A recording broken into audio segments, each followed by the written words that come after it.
All mine. All right. Good morning, everyone. Yeah, my name is Nikki Merrill, and I am a woman in long-term recovery.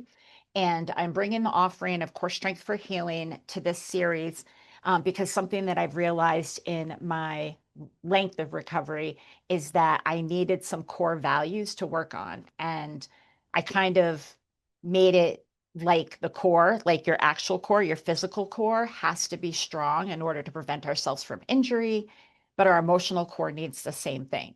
So I've created this series and really excited about it. I've done the training a few times and people seem to enjoy it. So I do want to say before we even start that I love feedback. So any feedback on it after, totally really invite that in so that I can, adjust accordingly.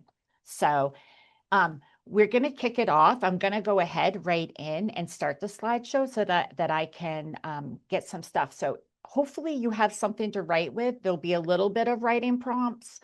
That is one of the things. And then we'll be utilizing breakout rooms throughout the training. So that will also be for you. So does anybody have any questions about that? Nikki, I just put the workbook in the chat for everybody as Perfect. well. I almost forgot. I Perfect. apologize. No, that's okay. I kind of forgot too. So there is a workbook that comes with this that you could write in, but it's there in the chat. So if you kind of want to have that follow along, but you could also print it out for later and relook through the recording and kind of fill it out as you go that way too. So either way will work. So, all right, I'm going to go ahead and share my screen.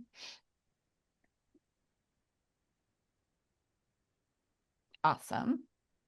So I'm going to go back a couple. I started on the wrong slide. That's where we left off. Yeah, I know. I was showing Travis slides.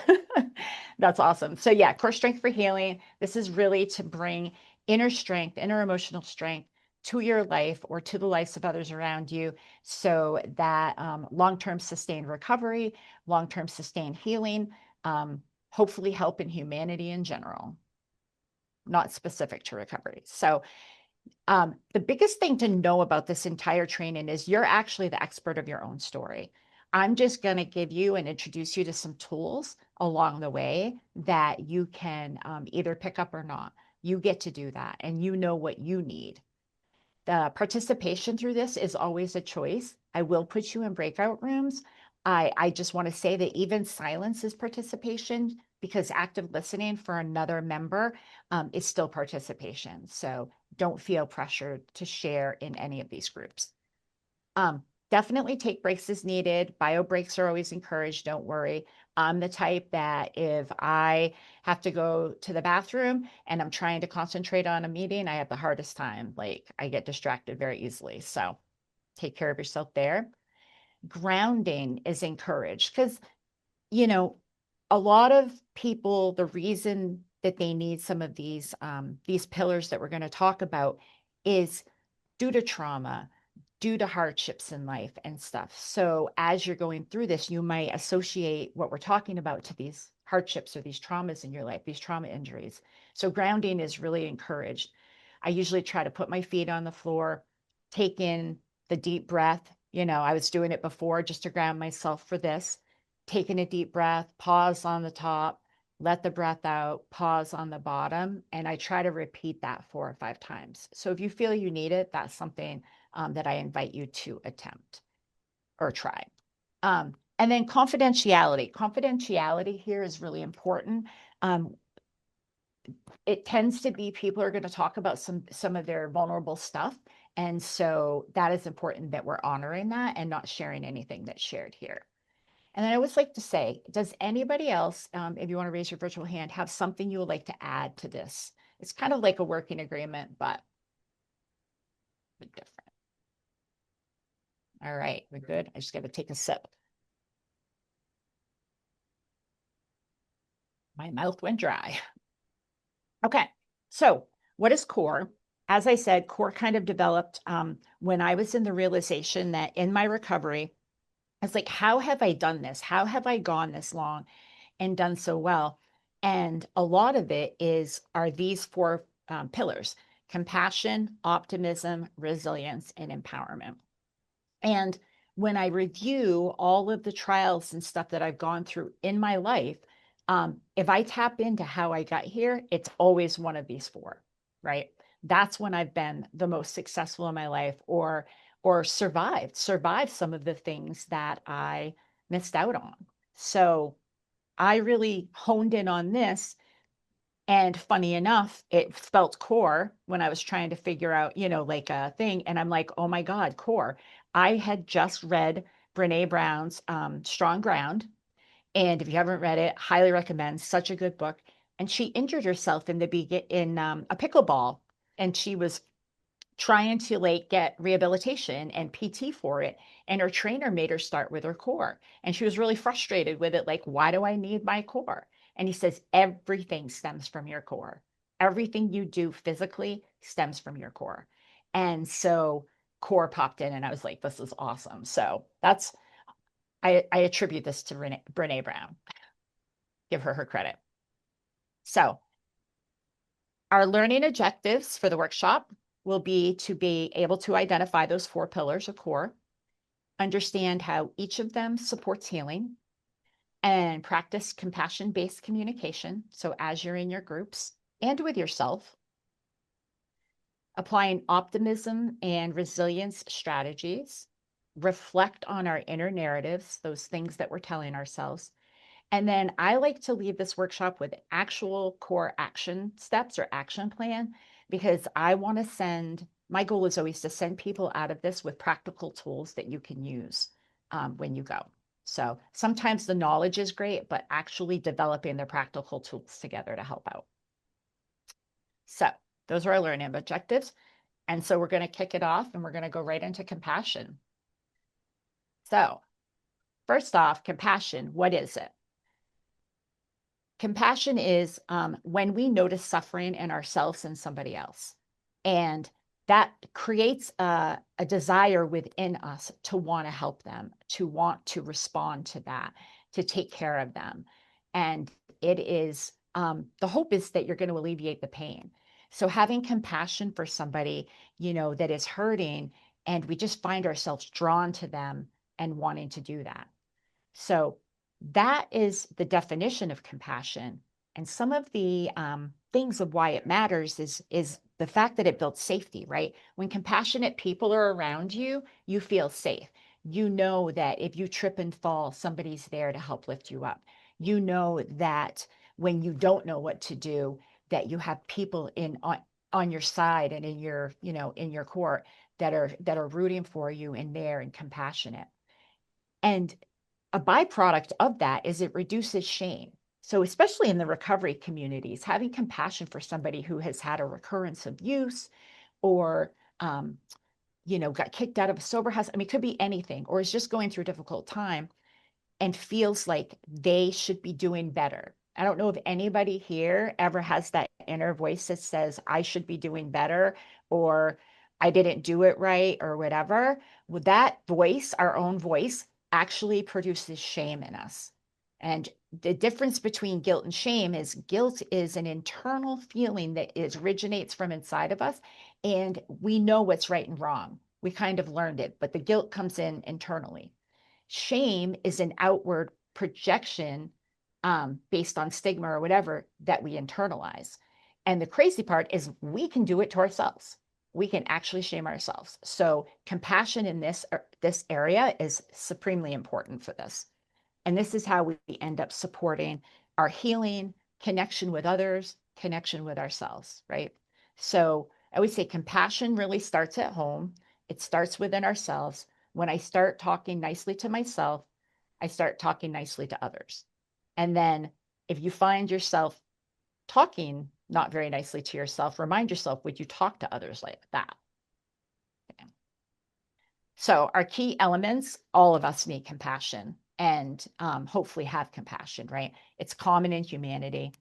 It involves mindfulness. And I put that in there because um, I can be so absorbed in my own life and in my own problems that I'm not looking outwardly toward the thing. So then when anybody gets in my way, something as simple as somebody cutting me off in traffic, um, I am not very compassionate to them, right? But when I'm in a mindfulness state, I can be in that space where that person cuts me off and I'm like, wow, they must be in a hurry. Maybe they're late for work. Maybe somebody's sick. Like I bring in compassionate responses to it. And that actually gives me peace. It doesn't affect them probably. It gives me peace. So, and then that last one of self-kindness. Self-kindness is key. We don't know how to be kind, really, truly kind, unless we're kind to ourselves. It's good practice. So, couple reflection questions. The pattern that we're going to do is we're going to go through each pillar. You're going to get a couple reflection questions. I'm going to give you a couple minutes, 2 to 3 minutes to write on it.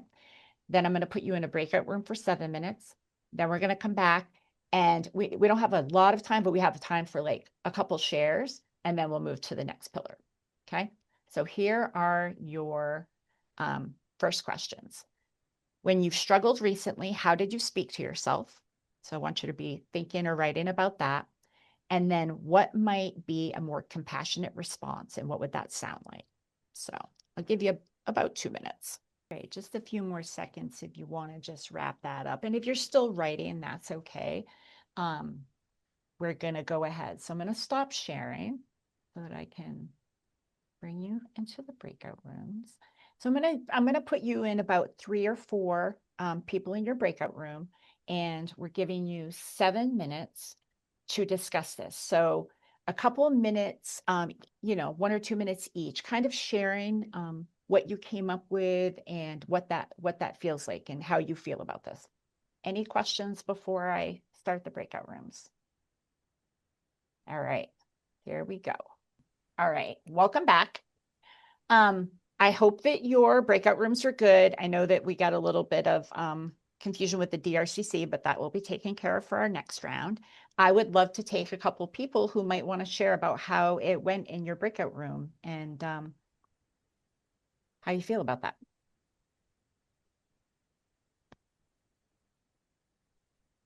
I know it's always that first break the ice one. Who's brave? Who's brave? There we go. All right, Kristen, go ahead. Always got to get the brave one. Yeah, sometimes the silence kills me. No, it was really nice having the breakout room. I was actually able to say good morning to a couple of my coworkers, so that's always fun. Nice. But it was really nice to kind of have like this discussion of like, and we all agreed, like we've all been in scenarios in our life where like, we don't know what tomorrow's gonna bring, right? Or that struggle of like, I don't know if I can do this. Where that shame, sometimes that negative talk comes in. But we had a great discussion talking about how we, through each of our journeys, we've kind of gotten to points where we can like pull back and try to prevent making a mountain out of a molehill, right?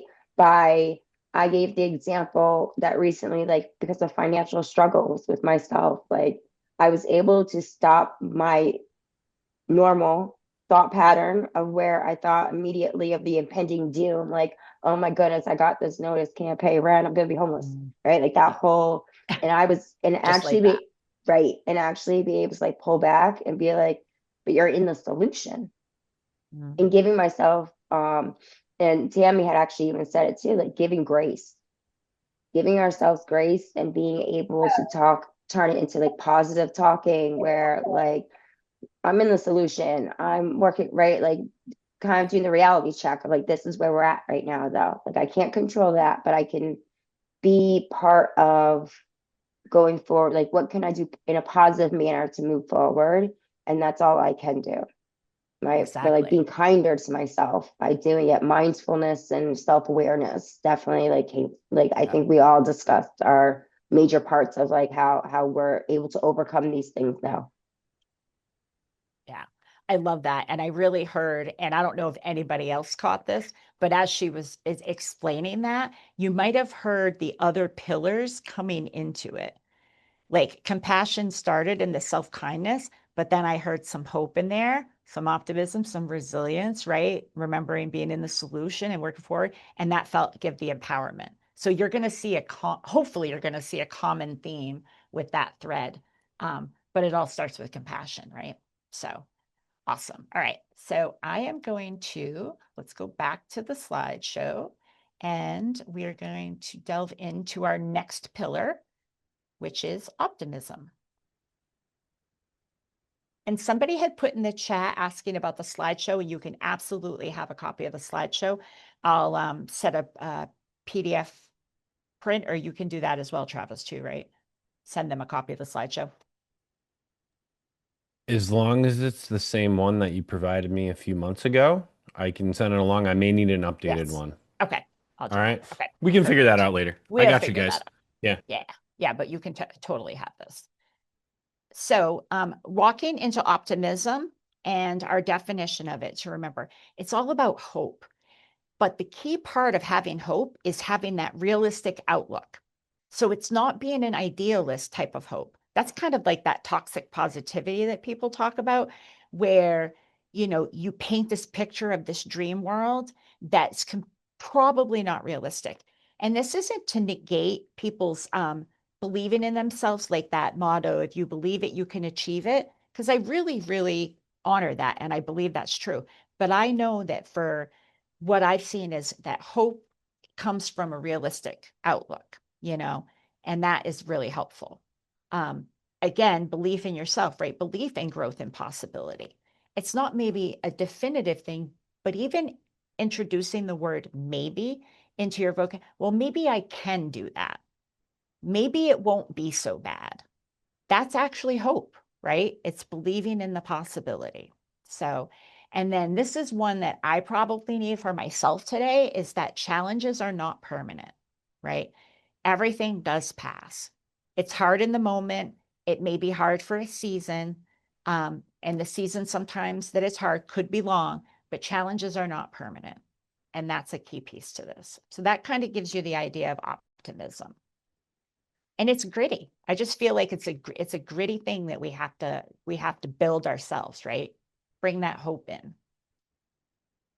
And it really is, it's the key piece to motivation. It really is making it so that, well, maybe I can do this. And I think Kristen just spoke to it well. That's why I was hearing her. She was already talking about optimism and like, I'm in the solution, right? I'm in the problem solving stage. I'm not stuck. So that optimism is fueling her motivation to keep working on it and not to catastrophize, which is something I do too. Hard finances, homeless, boom, done. Like it's one to the other. So hope is going to keep that person grounded, keep Kristen grounded in the reality. I'm not homeless today. I have options. I have time to find solutions, etc. And for this situation. So I hope that's okay that I used you as my example, Kristen. Awesome. Awesome. So keeping it grounded in reality. So the key elements that we just discussed are the realistic hope, the belief in self-agency, right? And gratitude, really stemming from gratitude. And many of us have heard this. If you can start your day with gratitude, you'll have a better day. It usually almost always works. So our reflection questions on this one, and I'm going to leave them up. I was wishing I could copy them right from here, but I can't, to put them in the chat for you. But what is one small thing that you are hopeful for just this week? Okay. And it doesn't have to be big, just a small thing. And then what is a past challenge you have overcome? And I'm going to give you the couple minutes to go ahead and write on that. And I'll actually type them up into the chat right now. And as you're wrapping that up in the last few seconds, I've gone ahead and in the chat, I put the questions for you so that you'll also have them for later. So, all right. Is everybody ready? We're good. All right. I am going to open the rooms for you and I'll see you back in 7 minutes. Okay, fantastic. That was a good group too. That was some sharp young men. I love it. Dang it. I know. I love hearing about it. Can I call on you to share about that?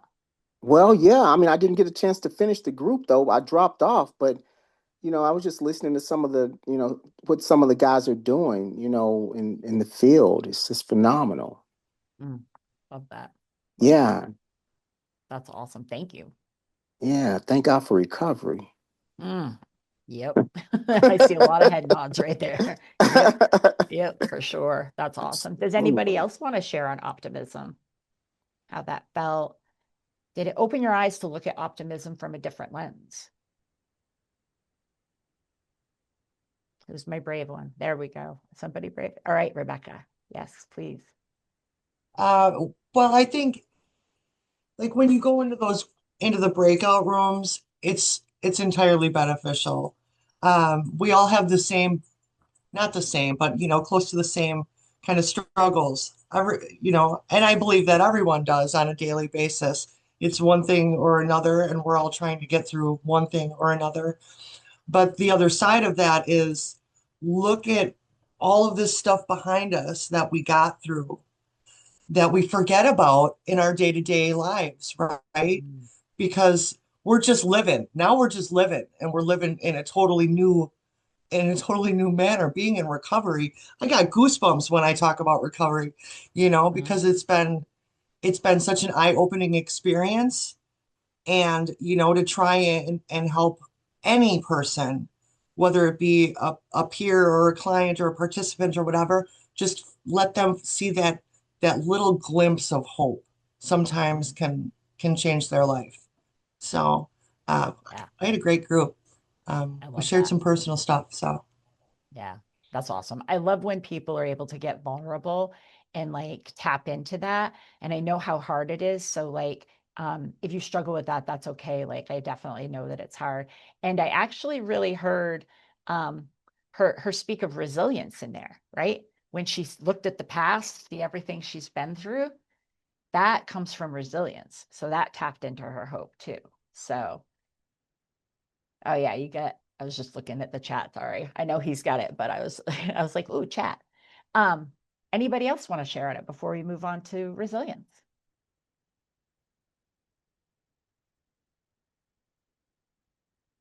And as I said, it's okay if nobody wants to share. So I will go ahead and share our next slide. Back in to resilience. And resilience is all about adaptation. It's all about our ability to be flexible and adapt through any adversity. Um, it's not really being perfect through any adversity, but to shift, because sometimes that adaptation that we do when we adapt to something, we try to adapt to it and it doesn't work out. So then we have to course correct and like readapt. So, so that willingness to be flexible and adapt is part of this. It's also about learning and growing. So we often hear recovery, the definition of insanity, doing the same thing over and over again, expecting different results, right? Um, but when we're learning and growing, we're making new mistakes. And that was something that I learned for myself in recovery is it's not about not making mistakes. It's about trying again and trying something new and make new mistakes. So even if it's a mistake, I can tell myself, at least I wasn't in my insanity with it because I tried something new. So that's a good piece of resilience. And then really using the supports and skills that you learn. And this can be really hard. And I think, it was spoken about earlier is when we get in the feels of stuff, when we get into our emotions and our feelings, we forget our supports and skills sometimes. They go right out the window, right? So a key piece of that and resilience is that we're practicing them. And the more experience that we gather from a skill that we have or a support system, knowing that they'll be there for us, the quicker we can go to it and continue to build that resilience. And then it matters because it helps us to adapt through adversity, obviously. The key part, I think, is that strengthening our ability to cope. I know that before I came into recovery, my biggest issue was I had maladaptive coping skills for life.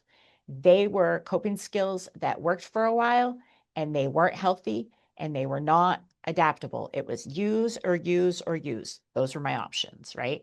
And that was it. So strengthening my ability to cope and have better coping skills now has strengthened my resilience. And then this supports long-term healing. Without resilience, many people have recurrence of use and go back out. And so we really are working on getting that emotional core strong. So this is a big piece of it. So that's why it matters. So our key elements to focus on, we always think of resilience, adaptability, support networks, and self-awareness, right? Once we know where we're at and can move on. So reflection questions for this one are, what are some strengths that you have carried you through? So I want you to name some of your strengths that have actually got you to where you are now. And then I also want you to write a list of who are the people that support you in tough times. I want you to start creating that list. And if you start creating that list and there are only a few people on there, that's okay. But this is the list that can be built on all the time. So you might want to be thinking, not only who are the people that support me in tough times, who might be the people that could support me in tough times. Okay. And I'm going to put these questions in the chat while you write for the next few minutes. Oh, yeah, I have to stop sharing before I do that. Right. As you are writing those last few things down for this, I have put the questions in the chat. I have our breakout rooms set. Does anybody have any questions before I open them? Okay, good. I will see you back in 7 minutes. I know. Welcome back. I didn't realize we were out of time to the people I was in group with. Did you run out of, you got cut right off? Yeah, I shared enough though. Okay, that's awesome. Thank you. Are you interested in sharing about what you talked about or want to finish what you were saying? I can, yeah. Yeah, that'd be great. Thank you, Mindy. Are we all here? I think Yes, so. we are. We're all Everyone's here. Okay. here. So for the first question, I put sharing my story is good medicine. I have a sticker up right here that says that. And so in the biggest part of that is just honesty, being able to be honest with myself. Juliana also mentioned that when she was younger, she had a thing that said, if you're honest with yourself, you don't have anything to be afraid of, or I can't remember exactly what it was. And then the people I just mentioned, like my sister, my best friends, my old counselor, I was in the middle of telling she was my counselor, and then my supervisor, and now she's like my colleague. So like that full circle moment.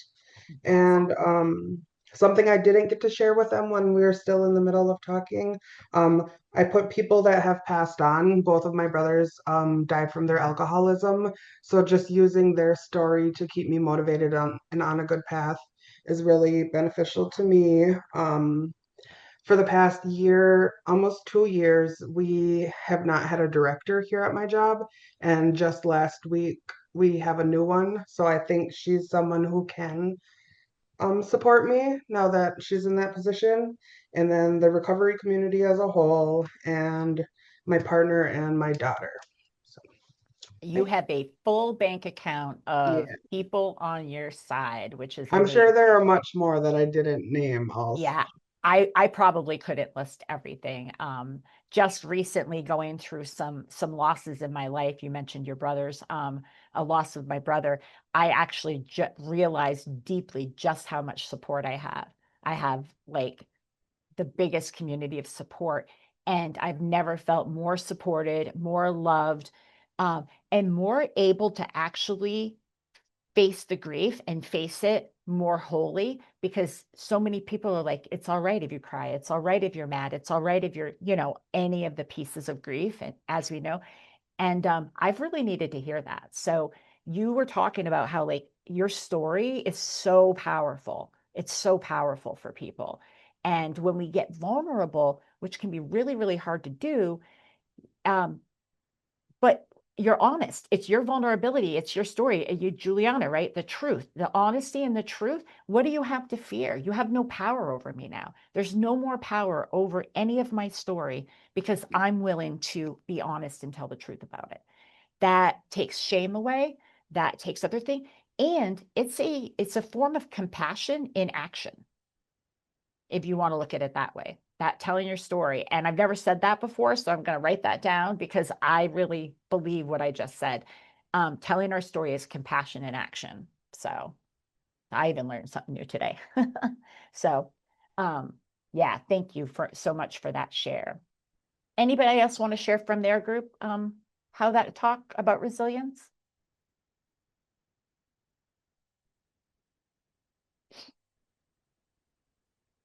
All right. I love that. Yeah, you got to quote that, right? That was a great one. Sometimes I don't know where these things come from, and I'm always like, oh, I actually said that. Can you imagine?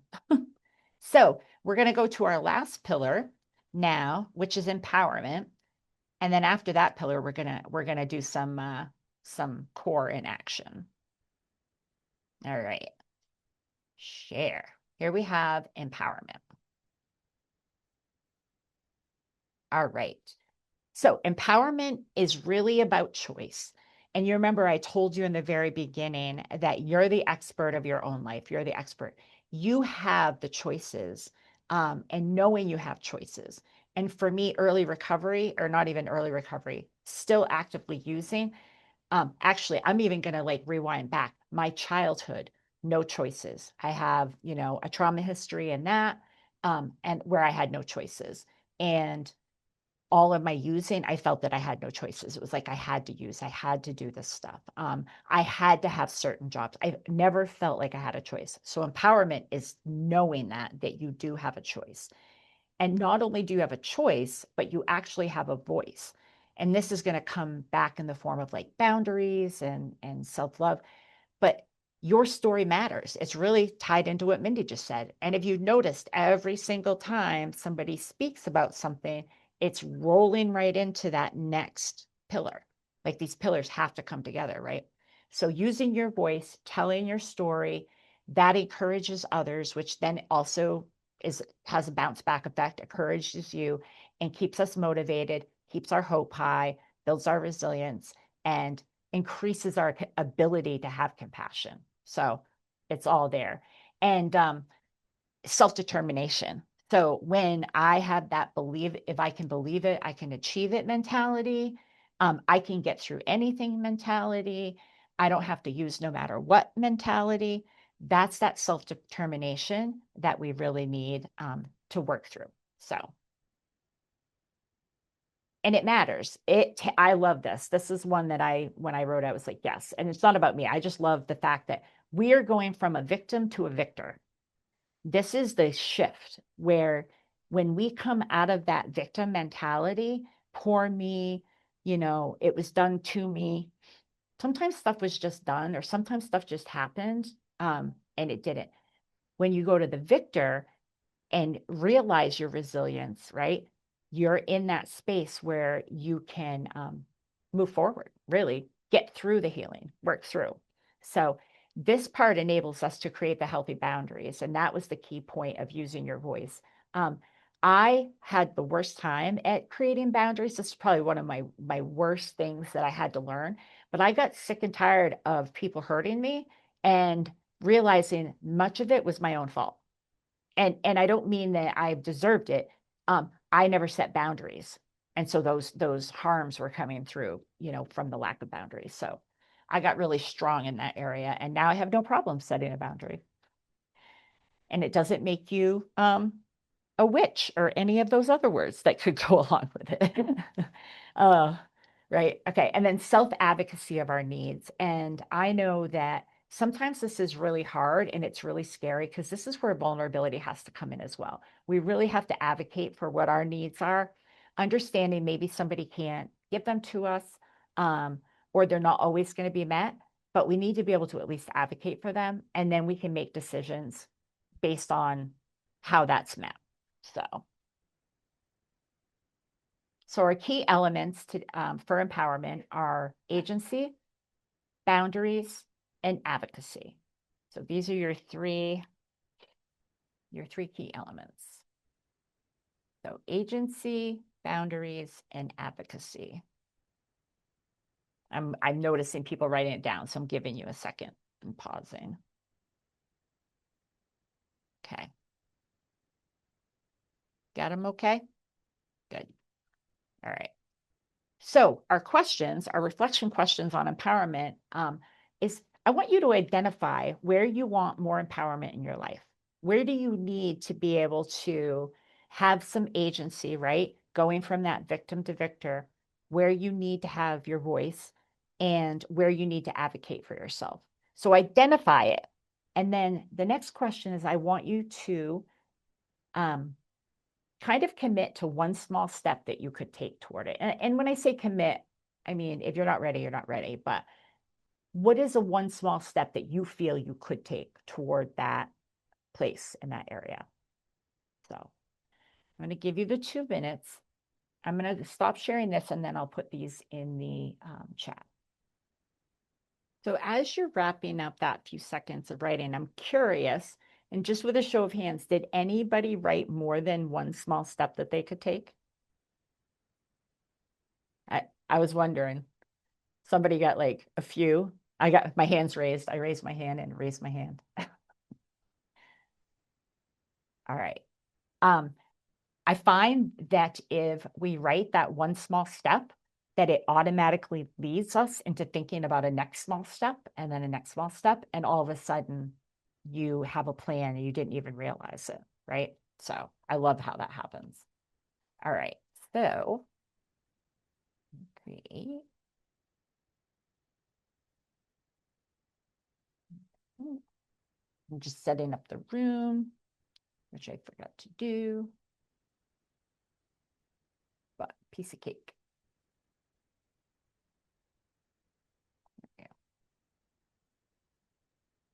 All right. I will see you back in 7 minutes for your reflection questions.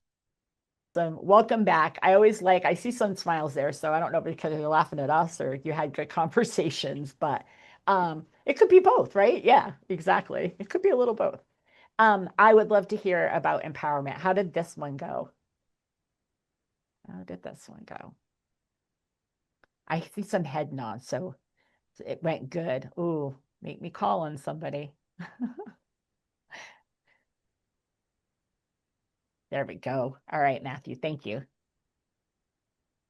Yeah, just to kind of summarize what the three of us have talked about, we're really good at empowering others and giving them the tools to apply that to their lives. And then when it comes to us, the idea of position heal thyself, really like it can really get lost on us. And the fact that we live so busily, always eager to the next thing, that we're not scooping up those bits of joy along the way and remembering that those are the things that really tie us to ourselves and ground us. So.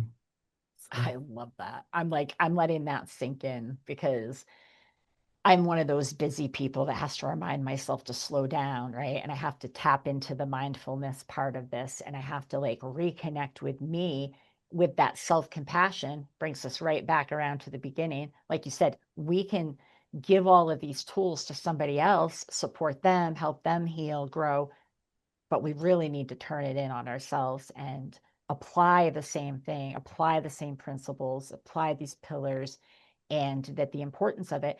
And when I'm doing that, when I'm in the full practice of that, I do see the joys. I do have the peace. I do experience the calm and feel the connectedness that occurs. And it's beautiful. Like it's a really beautiful place to be when we can remember to keep ourselves in that space, right? So those support systems we just built from resilience are a huge part of that. And really communicating with those support systems by self-advocacy about what you need. That's a big piece of it too, right? Because I can have a support system. If I don't tell them what I need, they may not know how to support me. And then who ends up mad? Me, right? And then I don't feel supported. And then my hope goes away. And, it rolls backwards. It unravels everything. So I have to be very specific. These are my needs. This is how I need to be supported. And how can you help me? And if that person can't help you, don't move on from them as a whole relationship, but bring that need to another way of doing it. You know what I mean? As long as it's appropriate. So awesome. All right. Anybody else want to add to that? Okay. Doing great on time. Share my screen again. We are going to move into all this insight, all these great conversations, all of this stuff.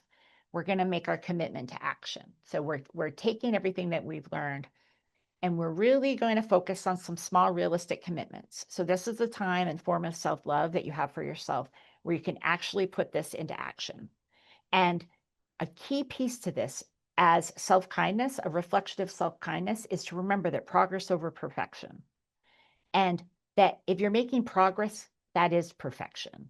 That's really what, and sometimes if you're not making progress, you're where you're supposed to be at that moment. So healing, just like grief and other things, it's not linear. It's continued beyond today. And I want you to take this through. So it's not like you came to this workshop and I've just deemed you all healed. Healed, you've got it now. You've got all the tools, right?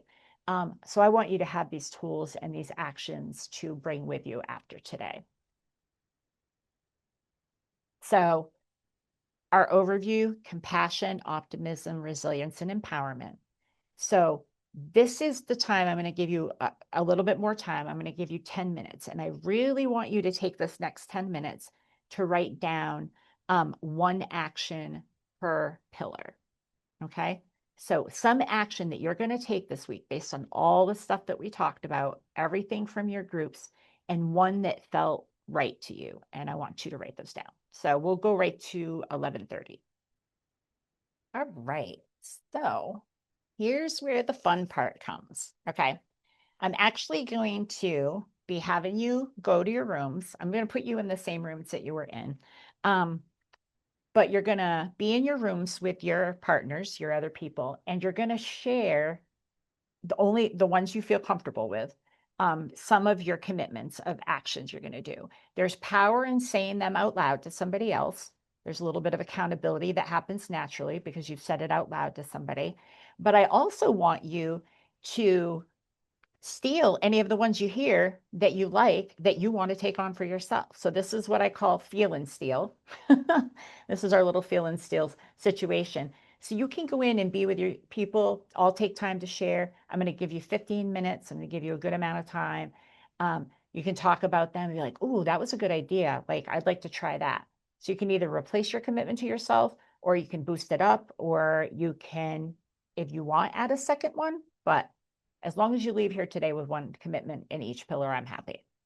Sound good? Any questions? Awesome. All right, 15 minutes. Here you go. I definitely see some smiles, so that is good. I always love that. That's a little bit of my own affirmation when I see the smiles coming back. How many people would say that was the best conversation of your day? Quite a few. There's something that happens there when we say our commitments out loud and share them and connect to them. That is so fun. Oh, have to leave. Okay. Bye, Ashley. Yeah, that's awesome. Yeah, I know. This is when you could have like talked for a while. So I love to hear that. That's really, really good. And hopefully you made really good connections. I'd love to hear about some of your experience in the room, whether you want to share one of your commitments as a group, to the whole group, or just in general, and also just open it up for questions and answers. At least get a few people. All right, there we go. Thank you, Rebecca. Well, number one, the two ladies that I were with are fantastic. Like I posted in the chat, like we were definitely not done talking. And you suck in empowerment from other women too, because I think we feed off of that when we're surrounded by people who also want us to do better, which I get goosebumps about it. I love it. I'm going to go with my last one, which was empowerment, because when I was thinking about it, I had told the women in my group that I hand out these wrap books to people that I work with, the Wellness Recovery Action Plan books, like they're candy, but I should also be filling one out at least once a year, right? Or maybe even every 6 months to identify my daily wellness tools and identify my triggers and ask myself questions, because my life evolves so quickly, from 3 months, 6 months, a year, 2 years, 4 years, whatever the amount of time is. So to keep myself kind of in check, to go through that with myself, not just with the people that I work with, because I think that would help me be able to help them. Absolutely. Kind of what I found from creating this. I am in a season. I mean, I created this in January, put it together, right? I created this in January. February tragedy happened in my life, and I've needed every single bit of this since that happened. So it was like I have to do my own work and continue in this process too in order to embody that. So yeah, I love that. Thank you, Rebecca. Kristen. This is I love this whole this whole workshop. It just I'm like so full of information and like happiness right now. You have no idea. That's awesome. Um, because like everything that you've hit on, like in conversation with the other two that I was in, like we easily just can bounce off and find that identification with each other of like whether it's the personal boundaries and how to say no, and like we can still be people pleasers. I love the fact that like while I was talking with them, it actually allowed me to really be more on task of like how do I put just one action per pillar kind of, because they merge so much, they overlap so much. I couldn't just put like one for each. It is kind of like the whole open, but it reminded me of like the empowerment. Like, so I'm in that phase of transition of like staying in my lane, right? Where like I work a job where like I am in recovery, I work with those in recovery. So even more so, and I'll take it a step further of not just staying in my lane where I had to prevent like for safety on both sides, right? Like not take on someone else's too much, but be their guide and show forth. But I'm also showing others through my actions in general. So if I'm going to give you suggestions, and if I'm going to give you guidance on something or aid in your recovery, then I should probably be doing it myself in my own. So I have to be remember to stay vigilant of what I say I'm also doing. Right. So that's like the main action. And like I think like even just that whole brings in that advocacy and that choice of self. Like in order for because I can't not only just as a job, but like as a human in long-term recovery, right? Like I've noticed I've witnessed others that can like say a lot of good things and they go out and they're behaving still poorly. And I've always been like, I can't do that. Like if I'm gonna say what I say in conversation or in a meeting or whatever it may be, I should also be going out there and living it that way too. You know, because then when I ask for help, it's going to mean that much more that like I should also be taking the help and putting that into action as well, right? And not just listening. Yep. So it goes on multiple levels. Like if I allow myself to get to a point of vulnerability, then I ask for help because I still need to ask for help. Yep. That I also take it and let us sit in and then also put that into action. So it's like a lot of reminders in there. I don't know. It excites me. Okay, I'm done. Yeah. No, it's awesome. And that's what I love. I mean, I say take a minimum of one per each, but really to have it all going together and you're forming that plan and you see so much more in it that you didn't even realize, it makes it tangible in your head. You've said them out loud. You're more likely to do it because now you're excited, right? And like that motivation, right? Hope, optimism gives motivation. Resilience picks us back up to want to be there. Empowerment, like it's like little particles, little or what are they? Ions or whatever, boom, boom, boom, bouncing all over each other and just like making more energy. So I think that's awesome. And I'm super glad that is the experience you had. That is always my goal. So um so anybody else? Yeah, it makes them real. Absolutely. Reveals truth.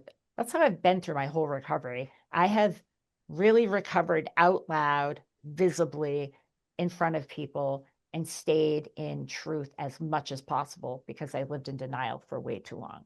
So that's a big part of this for me. So yeah, recovering out loud. Absolutely. So any questions as we're coming to the end? We're at 11:53. That went by so fast, so fast. I have put my email in the chat for you. Please, if you have any questions or comments or want to send me testimonies, I don't have an eval form right now or whatever. I would love that. I did snag one and then Travis just put it in there again for me. please definitely email me. And I gave you my personal email because my work email. I actually work at a recovery center, by the way. I didn't mention that part because this workshop is mine separate, but I also work in recovery. So I've seen a lot of this over and over. Yep. So what do we got? At least a couple more. One or two.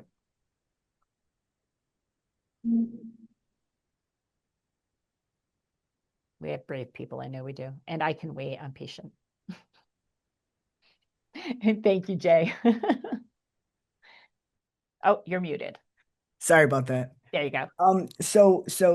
It got me thinking, so compassion, that I'm a real like problem solver type of person. And so I thought for my action that I'm going to listen more attentively, so that so often I want to get to the solution. So the person sitting in front of me is telling this horrific thing and all about their feelings, but I want to make them feel better. So I want to like try to jump to the solution. And instead of doing that, I'm going to try to like just sit in that with them and honor where they are, exactly where they are, before we start to move to a solution. And so many times, if you're just allowed to speak and just to feel, you can get to a solution yourself, which is even more empowering. So that Yeah. was one that we kind of came up with. I love that. And it reminds me too of motivational interviewing. Like a lot of Sure. what motivational interviewing does is sitting Yeah. with them, right? And just reflecting back what they're saying without trying to fix it. And I'm a problem solver too. I want you to feel better, but Yeah. is that about you or is that Yeah. about me? Yeah. Yeah. Yeah. My inability to sit in discomfort is a part of my problem, you know? Yeah. And so I have to have all of those tools as well. So, yeah. But this is something you could sit with a friend or somebody you're working with and be like, hey, let's talk about core for a minute. You know, you could give Sure. them a brief rundown of what these pillars are. I mean, it's nothing that hasn't been there already, right? I've just kind of packaged it into a thing and into a, you know, a session. But you could tell them and say, hey, just make one commitment to each. See what that looks like, right? So Yeah. I like that. yeah, it's usable. So awesome. Yeah, just about holding space and saying nothing at all. Yeah, you're right, Travis. That's a huge piece of it too. And then somebody has like, because I have recovered out loud and totally changed my perspective. My ex-husband still thinks I'm having a midlife crisis because I have recovered out loud and totally changed my perspective. I love that. In addition to new tattoos and hair, I love that. All for it. Yeah. Your boundaries. Yeah, I'm telling you, boundaries are powerful. They're so powerful. Yeah, that's funny. When we change, when we become healthier, people have gotten used to seeing us in a certain light for so long that it's so abnormal to them that they think that's abnormal. You know what I mean? And it's like it's bizarre how that happens. It's so bizarre. So yeah, it's the Be webinar. Okay, Travis has got notes for you in Just a little the chat. housekeeping there. Yep, do it, do it. I think we're good. If that's your housekeeping, mine was my email. Please give me feedback. Thank you all so much for being here. Thank you for vulnerability and participation. I really watched a lot of participation. And yeah, I hope you all have a wonderful day. Take care, everybody. Thank you guys. You're Thank you. welcome.